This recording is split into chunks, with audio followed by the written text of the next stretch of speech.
Plastic system না করতে আরো। কিশোরগঞ্জের ভৈরবে বাড়ির পাশের পতিত জমিতে বস্তায় বস্তায় চাষ করা হচ্ছে আদা। কৃষকরা জানায় এই প্রক্রিয়াতে প্রতি বস্তায় 50 থেকে 60 টাকা খরচ করে 1 থেকে 1.5 কেজি করে ফলন পাওয়া যায়, যার বাজার দর প্রায় 300 টাকা। ফলে প্রতি বস্তায় খরচ বাদে মুনাফা প্রায় 250 টাকা।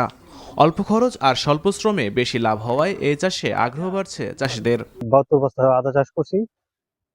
আমার প্রতি বস্তায় আনুমানিক খরচ হয়েছে 60 টাকা। আমি গড়ে প্রতি বস্তায় 1.5 কেজি করে আদা পাইছি। কৃষি কর্মকর্তা আমার সার বীজ বস্তা যাবতীয় দেওয়ার পরে আমি আবাদটা করলাম। উপজেলা কৃষি বিভাগ জানায় গত মৌসুমে পরীক্ষামূলকভাবে 5000 বস্তায় আদা চাষ করা হয়। ফলনে লাভ হওয়ায় এবার আবাদ হয়েছে তার দ্বিগুণ।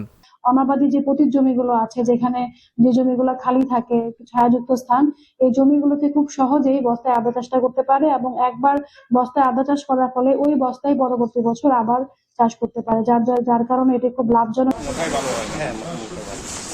এদিকে খাগড়াছড়ির পাহাড়ের মাটি ও আবহাওয়া হলুদ চাষের বেশ উপযোগী হওয়ায় স্থানীয় কৃষক ও ঝুম চাষিরা হলুদ আবাদের দিকে ঝুঁকছেন। জেলার 9টি উপজেলায় পাটনাইয়া, কমলা সুন্দরী এবং ভিন্নি জাতের হলুদ চাষ হয়েছে। চাষিরা জানান পাহাড়ি হলুদ সীসা ও আর্সেনিক মুক্ত এবং গুণগত মান অন্য এলাকার থেকে ভালো। তাছাড়া এসব হলুদ চাষে রাসায়নিক সারের ব্যবহার না করায় সারা দেশে এর সুনাম রয়েছে। গত বছরের তুলনায় এবছর তো হলুদের বাম্পার ফলন হয়েছে। দামও মোটামুটি 8000 টাকা মন বর্তমান চলে।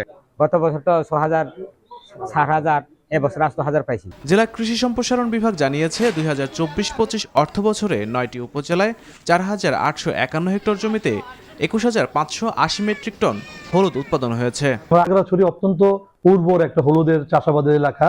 আমাদের বিভিন্ন উপজেলায় কিন্তু হলুদের ব্যাপক আবাদ হয়ে থাকে।